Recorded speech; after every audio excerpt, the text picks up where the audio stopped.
Yo, what's going on, guys? And today we're talking about Chris Silva signing with the Atlanta Hawks. And I know a lot of people are going to be like, this is a training camp signing. He's a guy who could definitely make the roster. Like, is he a bit of a long shot? Of course. I mean, there's always long shots to make the roster, but he's definitely a guy to keep your eye on. He's a rebounder. They really don't have they brought in Frank. He's probably going to be competing with Frank Kaminsky. Obviously, Frank Kaminsky has a better shot at making the roster because his deal's probably larger. The terms of this deal were not enclosed, but it was released by, Hawks.com. So it is official. It's probably just an Exhibit 10 deal. But what it's doing is Frank Kaminsky and Chris Silva are probably going to be duking it out for the third string big man, because Clint Capella, Onyeka Okongwu, and then who's ever behind.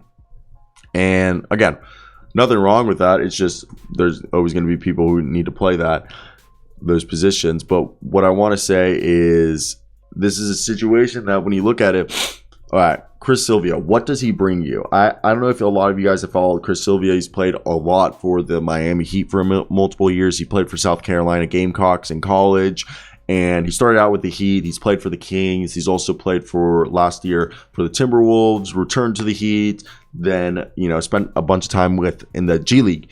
And he's a guy who's always been a rebounding defensive guy. He's kind of been an undersized five. And his longest stint in the NBA was his rookie season. He had 44 games, but the most he played was, minutes average was this past season. And he's a Gabonese. I did not know. I did not know this was a country. I don't want to be disrespectful, but Gabon.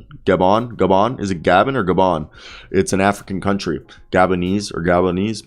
It's on the Gulf of Guinea, northwest of the Equatorial Guinea, and north of Cameroon, east and south of Congo, and west of the Gulf of Guinea. Never seen this country, but this is really cool.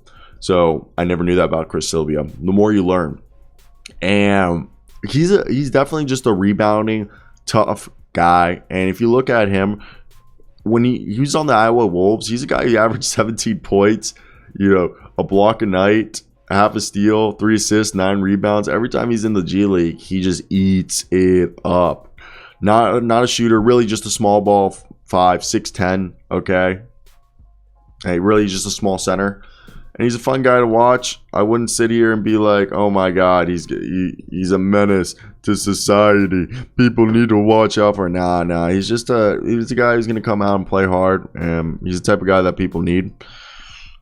But will he make the roster? Hey, I'd rather have him than Frank Kaminsky, if I have to be honest. Because, Frank Kaminsky can shoot it, and that's something that they need. But actually, I take that back. Yeah, I guess I'd rather have Frank Kaminsky just because he fits what this team is doing. But you get what I'm saying. It's nothing against him. It's more like, hey, this is just what's happening, and this is what needs to be done. So I want to hear your thoughts down below. What do you guys think of this whole situation?